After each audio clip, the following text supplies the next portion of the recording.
ನಮಸ್ಕಾರ. ಈ ದಿನ ಜ್ಯೋತಿಷ್ಯ ಬೆಳಕು ಕಾರ್ಯಕ್ರಮದಲ್ಲಿ ಯುಗಾದಿಯ ನಂತರ 12 ರಾಶಿಗಳ ಭವಿಷ್ಯ ಹೇಗಿದೆ ಸ್ವಲ್ಪ ಹೇಳಿಕೊಡಿ ಗುರುಗಳೇ ಅಂತ ಕೇಳಿದಿರಿ. ಹೀಗಾಗಿ 2026 ಯುಗಾದಿಯ ನಂತರ ಇದೆಯಲ್ಲ ಜ್ಯೋತಿಷ್ಯ ಕಾರ್ಯಕ್ರಮದಲ್ಲಿ ಪ್ರತಿಯೊಬ್ಬರ ರಾಶಿಯಲ್ಲಿ ಯಾವ್ಯಾವ ಗ್ರಹಗಳು ಎಷ್ಟು ವರ್ತನೆ ಮಾಡುತ್ತೆ ಅನ್ನೋದನ್ನು ನೋಡೋಣ. ಮೇಷರಾಶಿಯವರು ಚೂಚೆ ಚೋ ಲ ಲಿ ಲು ಲೇ ಲೋ ಅ ಈ ಅಕ್ಷರಗಳಲ್ಲಿ ಯಾರ್ಯಾರಿದ್ದೀರೋ ಇನ್ನೊಂದ್ಸರಿ ನೆನ್ಪಿಟ್ಕೊಳ್ಳಿ. ಚೂಚೆ ಚೋ ಲ ಲಿ ಲು ಲೇ ಲೋ ಅ ಈ ಅಕ್ಷರಗಳಲ್ಲಿರೋರು ಗುರುದೇವನು ವರ್ಷಾರಂಭದಿಂದ 6ನೇ ತಿಂಗಳವರೆಗೆ 3ನೇವರೆಗೆ ಬರುವುದರಿಂದ ಸ್ವಲ್ಪ ಅಶುಭಕರನಾಗಿದ್ದಾನೆ. ಈ ವೇಳೆಯಲ್ಲಿ ಹುಷಾರ್ತನದಿಂದ ಇರಬೇಕು. ಕುಟುಂಬದ ಎಲ್ಲಾ ಸದಸ್ಯರೊಂದಿಗೆ ಪ್ರೀತಿ ವಿಶ್ವಾಸದಿಂದ ಇರುವುದನ್ನು ಮರೆಯಬಾರದು. ಯಾಕೆ ಅಂದ್ರೆ ನಿಮ್ಮ ನಿತ್ಯ ಕಾಯಕವನ್ನು ಬಹಳಷ್ಟು ಹುಷಾರಿದ ರೀತಿಯಿಂದ ಅಂದ್ರೆ ಜಾಣತನದಿಂದ ಮಾಡಿ. ಸರ್ಕಾರಿ ವೃತ್ತಿಯಲ್ಲಿರೋರು ಸ್ವಲ್ಪ ಅಪಮಾನವಾಗೋ ಸಾಧ್ಯತೆ ಇರೋದ್ರಿಂದ ಮೇಷರಾಶಿಯವರು 6ನೇ ತಿಂಗಳವರೆಗೂ ಜೂನ್ವರೆಗೂ ಸ್ವಲ್ಪ ಹುಷಾರಾಗಿರಬೇಕು ಅನ್ನೋದು ಇಲ್ಲಿಯ ನಿಯಮ. ತದನಂತರ ಕಾರ್ತಿಕ ಮಾಸದವರೆಗೆ ನಿಮಗೆ ಕೈ ಹಾಕಿದ ಕೆಲಸಗಳೆಲ್ಲವೂ ಈಡೇರ್ತವೆ. ಆನಂತರ ಶುಭ ಫಲಗಳನ್ನ ಗುರು ಕೊಡ್ತಾನೆ. ಹೀಗಾಗಿ ತಾವುಗಳು ಜಾಗರೂಕತೆಯಿಂದ ಮೇಷರಾಶಿಯವರು ಜೂನ್ವರೆಗೆ ಇರಿ. ನಂತರದ ದಿನಗಳಲ್ಲಿ ತುಂಬಾ ಶುಭವಿದೆ. ಹಾಗೆ ವೃಷಭ ರಾಶಿಯವರಿಗೆ ಅಕ್ಷರಗಳು ನೋಡಿ. ಈ ಉ ಎ ಓ ವ ವಿ ಉ ವೆ ವ ಈ ಮೊದಲಿನ ಅಕ್ಷರಗಳು ಹೆಸರು ಯಾರ್ಯಾರಿದ್ದೀರೋ ಅವರು ಮಾತ್ರ ವರ್ಷಾರಂಭದಿಂದ ಜೂನ್ವರೆಗೆ 2ನೇಯವನು ಆಗಿ ಬರೋದ್ರಿಂದ ಶುಭ ಫಲ ನೀಡ್ತಾನೆ. ವೃಷಭ ರಾಶಿಯವರು ತುಂಬಾ ಚೆನ್ನಾಗಿದೆ ಜೂನ್ವರೆಗೂ. ಯಾಕೆ ಅಂದ್ರೆ 3ನೇವನಾಗಿ ಅಲ್ಲಿ ಗ್ರಹಗತಿಗಳ ಚಲಾವಣೆ ತೊಂದರೆ ಏನಿಲ್ಲ 3ನೇ ಮನೆ. ಹೀಗಾಗಿ 3ನೇ ಮನೆ ನಿಮಗೆ ಪುಷ್ಟಿಯನ್ನು ಕೊಡುತ್ತೆ, ಶುಭಕರವಾಗಿರುತ್ತೆ. ಹೀಗಾಗಿ ನೀವು ಜೂನ್ವರೆಗೂ ತುಂಬಾ ಚೆನ್ನಾಗಿದೆ.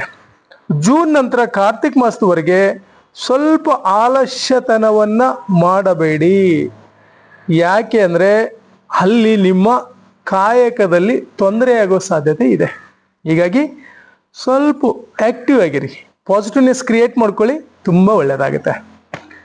ಹಾಗೆ ಮಿಥುನ ರಾಶಿಯವರು ಜನ್ಮನಾಮ ನೋಡಿ ಕ ಕಿ ಕು ಘ ಛ ಕೋ ಕೋ ಹ ಈ ಮೊದಲಿನ ಅಕ್ಷರಗಳು ಯಾರ್ಯಾರಿದೆಯೋ ಅವರು ಮಿಥುನ ರಾಶಿಯವರು.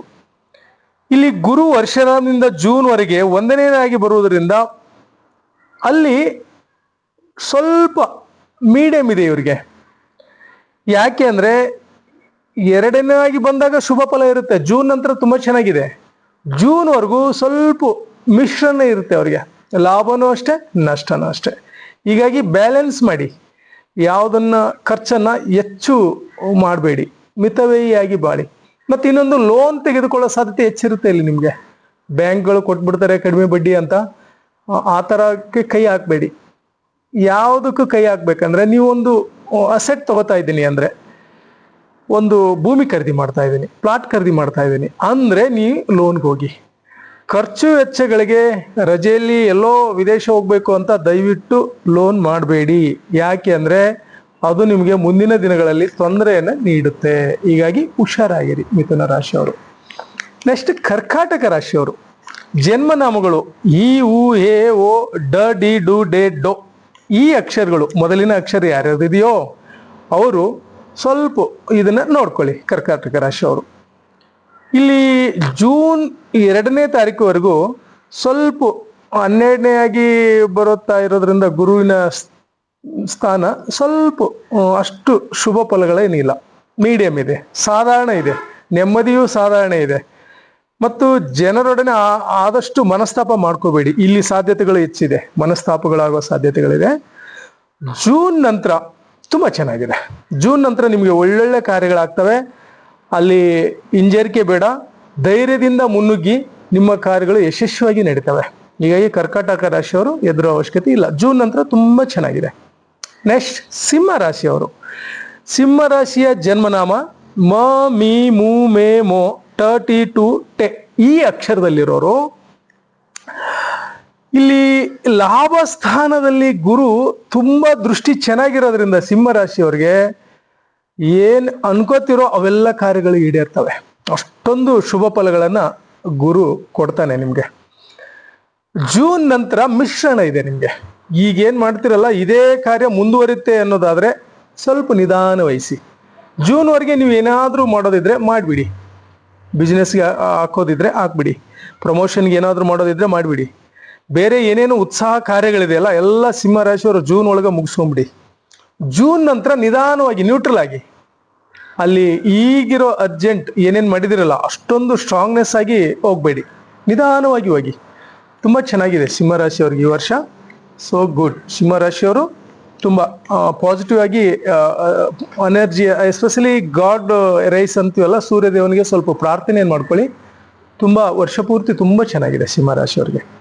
ನೆಕ್ಸ್ಟ್ ಕನ್ಯಾ ರಾಶಿಯವರು ಮೊದಲಿನ ಅಕ್ಷರ ಟೋ ಪ ಪಿ ಪು ಶ ಣ ಟ ಪೆ ಪೊ. ಈ ಮೊದಲಿನ ಅಕ್ಷರಗಳು ಯಾರ್ಯಾರಿದೆಯೋ ಅವರು ಕನ್ಯಾ ರಾಶಿಯವರು. ಈ ರಾಶಿಯವರಿಗೆ 10ನೇವನಾಗಿ ಗುರು ಇರೋದ್ರಿಂದ ಸಂಪೂರ್ಣವಾಗಿ ತುಂಬಾ ಚೆನ್ನಾಗಿದೆ. ಉದ್ಯೋಗ ಸ್ಥಾನದಲ್ಲಿ 10ನೇ ಮನೆ ಗುರು ದೃಷ್ಟಿ ಇರೋದ್ರಿಂದ ನಿಮ್ಮ ಉದ್ಯೋಗದಲ್ಲಿ ಬಡ್ತಿ ಸಿಗುತ್ತೆ. ಮತ್ತು ನೀವು ಕೆಲವೊಂದು ಬ್ಯಾಕ್ ಉಳಿಸಿರ್ತಿರಲ್ಲ, ಕೆಲವು ಕಾರ್ಯಗಳನ್ನ ಮಾಡೋಣ ಅಂತ, ಅದು ಈಡೇರೋ ಸಮಯ ಬಂದಿದೆ. ಕನ್ಯಾ ರಾಶಿಯವರಿಗೆ ಈಗ ಸಂಪೂರ್ಣವಾಗಿ ಅದ್ಭುತವಾದ ಕೆಲಸಗಳು ನಡೆಯೋ ಸಾಧ್ಯತೆ ಹೆಚ್ಚಿದೆ. ಮದುವೆ ಯೋಗ ಇಲ್ದವ್ರಿಗೆ ಮದುವೆ ಆಗುತ್ತೆ ನೋಡಿ. 10ನೇ ಮನೆಯಲ್ಲಿ ತುಂಬಾ ಚೆನ್ನಾಗಿರೋ ಗ್ರಹಗಳು ನಿಮ್ಮ ಜಾತಕದಲ್ಲಿ ಕೂತಿದ್ರೆ, ಗುರು ದೃಷ್ಟಿ ಇದ್ದಾಗ ಉದ್ಯೋಗ, ಮದುವೆ ಮತ್ತು ವ್ಯವಹಾರಗಳು ತುಂಬಾ ಚೆನ್ನಾಗಿ ನಡೀತವೆ. ನೆಕ್ಸ್ಟ್ ಮಕ್ಕಳ